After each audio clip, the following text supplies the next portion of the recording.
After buying a second-hand laptop online, I turn it on and discover that the wallpaper is a fully nude photo of my fiancé, Zane Lockhart. I am stunned. Could there be such a coincidence that Zane's old possession somehow makes its way back into my hands? Just as I am about to call Zane to ask what is going on, the seller starts calling me frantically. "I'm sorry, miss, I made a grave mistake. I accidentally shipped you my boyfriend's laptop. There are important work files on it, so please do not touch anything. I will send the correct laptop to you right away, and I will cover the shipping." Hearing the feminine and sweet voice on the other end of the line, my heart instantly sinks to the stomach. Since when does Zane have another girlfriend besides me? I hung up the phone and forced myself to calm down, my fingers trembling as I slid the mouse across the pad. Aside from the wallpaper, the desktop was almost too clean, with just a single folder named My Treasure saved. Zane Lockhart had once made me a folder like that too. It was filled with photos of us growing up together. My heart hammered against my ribs as an absurd thought exploded in my head. Was he having an affair? The thought barely lasted a second in my mind before I crushed it. I knew that even if every other man in the world cheated, Zane would be the only exception. We were childhood sweethearts, and the entire neighborhood had watched us grow up together. He loved me so much that he remembered my monthly cycle and prepared dark chocolate and heating pads ahead of time. He loved me so deeply that the passcodes to his phone, laptop, and all his social media accounts were my birthday. Besides, our wedding was barely 2 weeks away. This had to be a misunderstanding. I took a deep breath as if I was trying to push down the wave of inexplicable panic in my chest. After I double-clicked, the folder opened. The first thing I saw was an intimate photo of Zane with a woman I didn't recognize. All the blood in my veins seemed to have turned to ice. It felt like a bolt of lightning had struck me, the shock reverberating through all my organs and bones. One by one I scrolled through the photos. Each of them seemed to mock me for the lies I had told myself. Zane had cheated, yet I had been blissfully wrapped up in the joy of becoming his bride. It was pathetically ridiculous. I didn't know how long I sat there paralyzed before I finally calmed down. The first thing I did was to unlock my phone and book a flight to Portia for 7 days from now. Portia was the city of my dreams, which I had given up just to stay by Zane's side. Now I was going to pick up my brush again and chase the art dream I had put on hold for love for far too long. Next, I zipped the sorted photos from the laptop and sent them to my best friend, Renee Jones. Her call came through almost instantly, and her voice was full of shock and fury. "Sadie, I can't believe that absolute monster. Stay right there. I'm coming over with a few tough guys to crush him." "No need," I interrupted in a terrifyingly calm voice. "I'll deal with him myself at our engagement party this Saturday. I just need you to do me a favor. I want to give Zane a very special gift." I had just finished speaking when Zane's voice suddenly came from behind me. It was light and gentle. "Guess what I got you, Sadie?" He was holding a box of cream puffs from my favorite bakery. The moment he saw the look on my face, his smile froze. "What's wrong, Sadie? Why are your eyes so red?" He dropped everything and rushed over, reaching out to pull me in for a hug, but I instinctively recoiled. When I opened my mouth to speak, my voice was so dry that it did not sound like my own at all. "Zane, you..." Just as I was about to tear away his mask of affection, his phone suddenly rang. He instinctively glanced at the caller ID, and his expression shifted. He lunged for the phone and hit the mute button before flipping it face down on the table, all a little too fast, like he was hiding something. "That's just a sales call," he explained in a strained, unnatural voice. But I had seen it. The moment the screen lit up, the caller ID displayed the name Cassie. I looked up at him and softly asked, "Do you love me, Zane?" The question caught him off guard. Then he laughed and dotingly tapped my nose. "What kind of question is that, silly? Who else would I love if not you?" I stared straight into his eyes and asked in a clear, deliberate voice, "What about Cassie Tate? Do you love her too?" Cassie Tate was the seller's name. The doting smile on Zane's face cracked and slowly crumbled away. He stared at me blankly, and it took him a few seconds to find his voice, which carried a trace of bewildered absurdity. "What are you talking about, Sadie? Where did you hear that name from?" In just a split second, that familiar face I knew so well slipped back into a look of hurt and helplessness. He reached out to touch my face and his voice sounded low and aggrieved. Sadie, Cassie is just a new intern in my team. There was a problem with the project today, so I just helped her out a little. The hurt in his tone, like he had been wrongly accused, was perfectly measured. I would have thought I was being unreasonable too, if I hadn't seen the photos with my own eyes. Zane tried to pull me into his arms, and his voice softened further, as if he were soothing a child throwing a tantrum. Are you just stressed because the wedding is near? Stop overthinking. We've been together for 15. What's exactly going on with you, Sadie? Did someone tell you something? Just as I was about to grab the laptop and hurl the sordid evidence in his face, the handphone, which was flipped face down on the desk, vibrated again. This time it wasn't from a call but a message. He instinctively reached out to grab it, but I was faster. I caught a glimpse of a calendar reminder popping up on the screen. Today, 5 o'clock RPM. Pick up Adored. My heart violently clenched. Adored was the name of the first painting I had ever sold. Back in my freshman year of college, my work hung in the campus gallery and went completely unnoticed. In the end, it was purchased by a mysterious buyer. It wasn't until much later that I discovered the buyer was Zane. He hung the painting in our future home, pointed to my messy signature on the painting and told me, "In this lifetime, I'm marrying you and no one else." That painting was the starting point of our love, and his promise to me of a unique, loyal devotion. When Zane saw that I had noticed the reminder, a flash of chagrin crossed his face before melting into a look of helpless tenderness.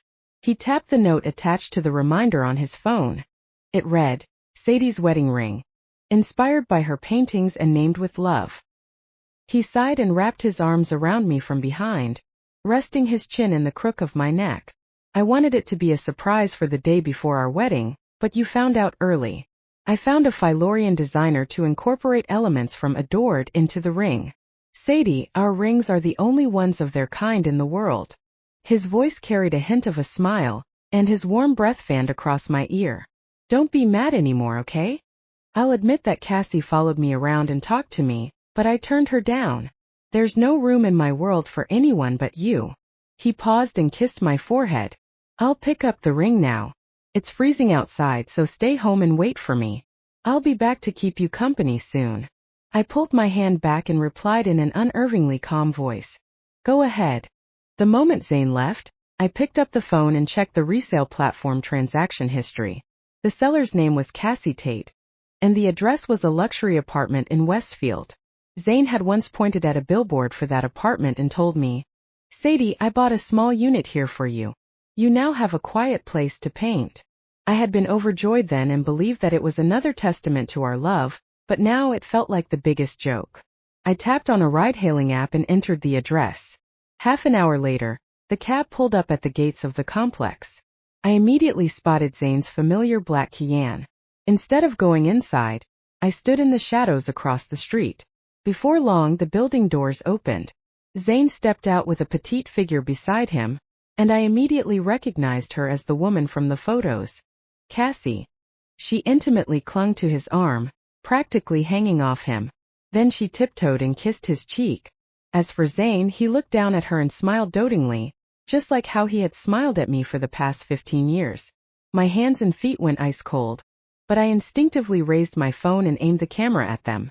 My stomach churned violently again, worse than when I had seen the photos. Cassie tilted her face up to ask for a kiss, and Zane didn't push her away.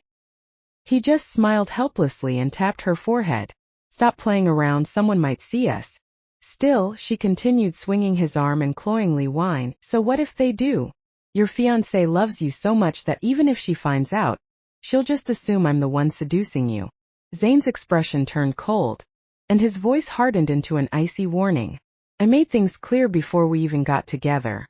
I have my responsibilities and boundaries, and Sadie is the woman I'm going to marry. That will never change." Cassie pouted and pulled out an exquisite velvet box from her bag before holding it out to him. "Fine. Don't be mad, I promise I won't go near her. Look at the gift I got you instead. Let's call our ring Adored too. Okay?"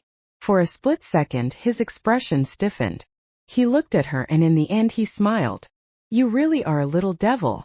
I watched Zane take the ring and slide it onto his ring finger. Its design was nearly identical to the ring he had just described to me, which was inspired by my painting. The last flicker of warmth I held for our 15 years together completely vanished. After recording this final scene, I tucked my phone away and turned around to flag down a cab. When I got home, I didn't turn on the lights. Instead, I sat on the couch in the darkness and replayed the video over and over. I noticed the fleeting hesitation on Zane's face when he put on the ring, and the way he gave in anyway. None of this was an accident. The laptop and wallpaper were all traps meticulously laid by Cassie, waiting for me, the rightful fiancé, to uncover my husband's true nature with my own hands. She had succeeded. My world, along with the 15 years of love, had been completely shattered. After compressing the video and sending it to Renee, I went back to acting as usual and quietly waited for the day of the engagement party. Perhaps out of guilt, Zane became even more attentive and caring toward me, but the gentler he was, the more disgusted I felt. On the day of the engagement party, I took out my phone right before leaving and sent Renee a final message. Proceed as planned. The ballroom was filled with a warm, lively atmosphere. Both our parents were there, along with our closest relatives. Zane's mom, Lydia Cross, held my hand and smiled from ear to ear. You're getting more beautiful every day, Sadie. Zane is the luckiest man on earth to marry you. I smiled and played the part of radiant, blissful bride Tobe. Zane sat beside me and attentively filled my plate, occasionally leaning in to murmur something in my ear. We were so affectionate that it made everyone else envious. Halfway through the party, Zane's dad, Grant Lockhart, cleared his throat and rose to his feet, ready to announce the official wedding date. Just as all eyes turned to him, Zane's phone buzzed again. He picked it up and glanced at the screen, frowning ever so slightly. Then, he flashed me a reassuring smile and lowered his voice to say, "There's a quick emergency at the office. I'll take this call outside and be right back." He stood and rushed out of the ballroom. The moment the door clicked shut, I got to my feet and walked to the front of the room under everyone's stunned gazes. Then I connected my phone to the giant projector screen, which was originally meant to play a video of our sweetest memories. The video Renee had meticulously edited began to play. A dead silence fell over the ballroom. I heard Lydia gasp and saw the color drain from my parents' faces in shock. When I picked up the microphone and spoke, my voice rang clear and steady throughout the ballroom. "Apologies, everyone.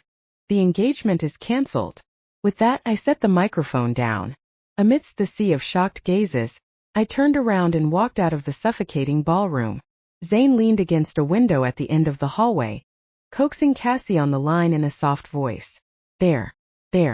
Just a stomachache. I'll come straight to you as soon as the party's over. Don't cry, my little devil." Before he could hang up, a sharp, loud slap landed hard on his face, which left him utterly stunned. Clutching his cheek, he looked up in disbelief and saw Grant pointing at him, shaking with rage. "You brat. Get in there right now and look at what you've done." Zane's brows furrowed tightly. "What are you talking about?" Grant didn't answer him. He simply grabbed Zane by the collar and dragged him toward the ballroom doors. The moment they stepped inside, the giant projector screen was still frozen on the final frame of the video. Cassie kissing him wearing the matching ring. The entire room was deathly silent. Zane's face instantly lost all color. His gaze snapped toward me. "Sadie." Lydia staggered backward into a chair, tears already streaming down her face. You cheated on her?" Grant's chest heaved violently with fury. "In our family? On the girl who stayed by your side for 15 years. Zane looked completely panicked now. No, listen to me first." His eyes desperately searched for mine. "Sadie, it isn't what you think." A bitter laugh nearly escaped my throat. Even now, even after everything, he still wanted to lie. I calmly picked up the microphone again. "Then explain it to everyone." The room stayed silent. Every relative, every friend, every pair of eyes landed on him. Zane opened his mouth, but no words came out, because there was nothing left to explain. The evidence had already been laid bare. His father suddenly grabbed the wine glass off the nearest table and hurled it straight at him. Crash. The glass shattered beside Zane's feet. "You disgraceful bastard." Lydia burst into tears. "Sadie treated you with her whole heart. How could you do this to her?" Zane looked at me again, his voice finally cracking. Sadie, I was confused for a while, but I swear I never planned to leave you. That sentence alone completely destroyed the last traces of affection I still had for him. Confused. 15 years together had been reduced to confusion. I stared at him quietly. Did you touch her? His lips trembled. Yes. Did you tell her you loved her? A long silence. Then another hoarse reply. Yes. The entire ballroom erupted into chaos. Someone cursed. Someone called him shameless. One of my uncles nearly rushed over to punch him before being stopped, but I only felt calm. Terrifyingly calm. Because the moment I saw that wallpaper on the laptop, Zane Lockhart had already died in my heart. Zane suddenly pushed through the crowd and grabbed my wrist tightly. Sadie, please. His eyes were bloodshot now. I know I messed up. I know it. But we've been together since we were children. You can't just throw away 15 years over one mistake. One mistake. I almost smiled. He really thought this was just one mistake. Not hundreds of lies. Not countless moments where he touched another woman before coming home to hold me. Not every time he looked me in the eyes and promised forever while betraying me behind my back. I slowly pulled my hand out of his grasp. You know what the funniest part is, Zane? His breathing turned uneven. I actually believed you were the one man in this world who would never hurt me. His face went completely white. I reached into my purse and took out the ring he had proposed to me with 3 months ago. Then, in front of everyone, I dropped it into the champagne tower beside him. Clink. The diamond disappeared beneath the bubbling gold liquid. Just like our relationship. Gone completely. Zane's pupils violently contracted. Sadie. He lunged forward instinctively, trying to reach into the glasses, but the unstable tower collapsed instantly. Crash. Dozens of champagne glasses shattered across the floor. Alcohol soaked his expensive suit. Sharp fragments sliced his hands open. Blood slowly dripped down his fingers. But he didn't seem to feel the pain at all. He only stared at me in panic. For the first time in 15 years, Zane Lockhart finally looked afraid of losing me. Unfortunately for him, it was too late. I picked up my suitcase that Renee had quietly brought over earlier. Then I walked past him without another glance. Zane grabbed my arm desperately from behind. His voice was shaking now. Sadie, don't go. I paused for 2 seconds, then calmly peeled his fingers off one by one. When you were holding Cassie in your arms. I turned slightly and looked at him coldly. Did you ever think this day would come? His entire body froze. I walked away without looking back. Behind me I heard Lydia crying. Grant furiously beating Zane again. The chaos of guests whispering everywhere. And above all of it, Zane's completely broken voice. Sadie. 3 days after the engagement party scandal, the entire city knew. Someone had anonymously uploaded clips from the projector video online. Zane Lockhart, the golden son of the Lockhart family, the loyal fiancé everyone envied, had become a laughingstock overnight. The comments were brutal. 15 years together and he still cheated? He destroyed the only woman who actually loved him. Disgusting. The wedding sponsors immediately pulled out. Several luxury brands quietly terminated collaborations with the Lockhart family company to avoid the scandal. Grant was so furious that he stripped Zane of his position in the company on the spot. You don't even deserve to carry the Lockhart name right now. Zane didn't argue. He looked hollow, like someone whose soul had been scooped out. Meanwhile, Cassie completely panicked. The moment the scandal exploded online, internet detectives uncovered her identity within hours. People flooded her social media with insults. Her co-workers looked at her with contempt.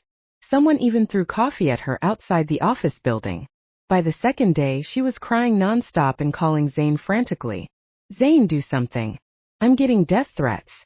But Zane only sat in the dark living room of our old house, staring blankly at the empty couch where I used to curl up beside him. For the first time he realized something horrifying. I had blocked him everywhere. Phone. Messages. Social media. Even our shared cloud album had been deleted completely. Every trace of me was disappearing from his life one by one. Panic finally began eating him alive. He drove to my parents' house in the middle of the night.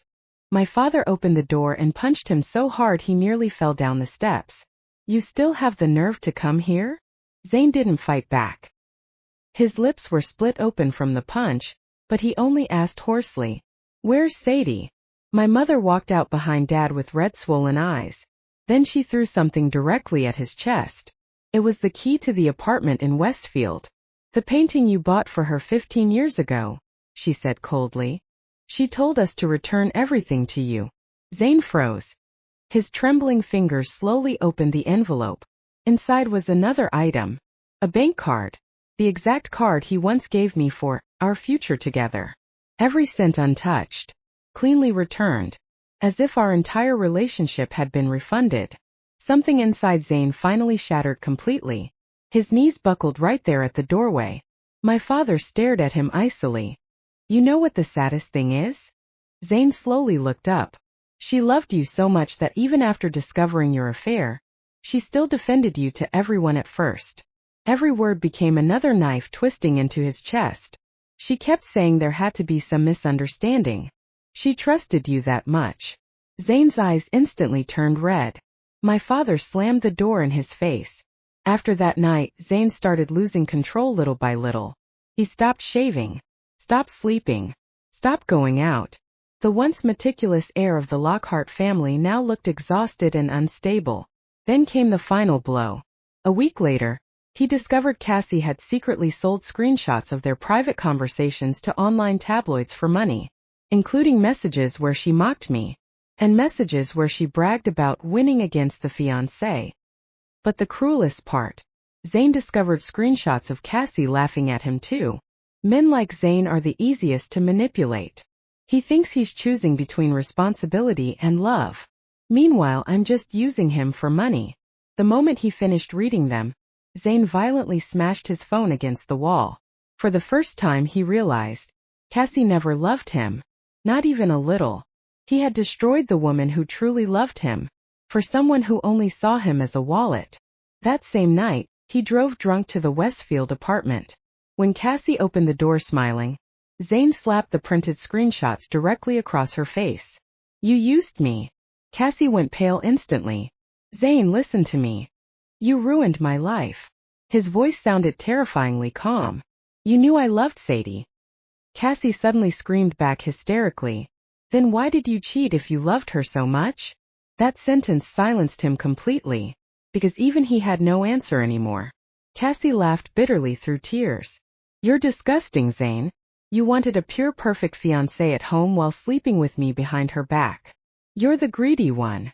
For the first time in his life, Zane truly saw himself clearly, and the realization destroyed him far more thoroughly than losing money, status, or reputation ever could. A month later, I arrived in Portia with my suitcase and painting supplies. The moment I stepped into my small new studio apartment, sunlight poured across the wooden floors. Quiet, warm, free. My phone vibrated once. It was a message from Renee. She sent me a photo. Zane stood outside my old art gallery in the rain, still wearing the ring Cassie gave him, looking like a ghost.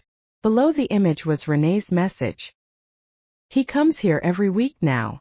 I stared at the screen for a few seconds, then calmly deleted the photo, along with his number. This time, permanently.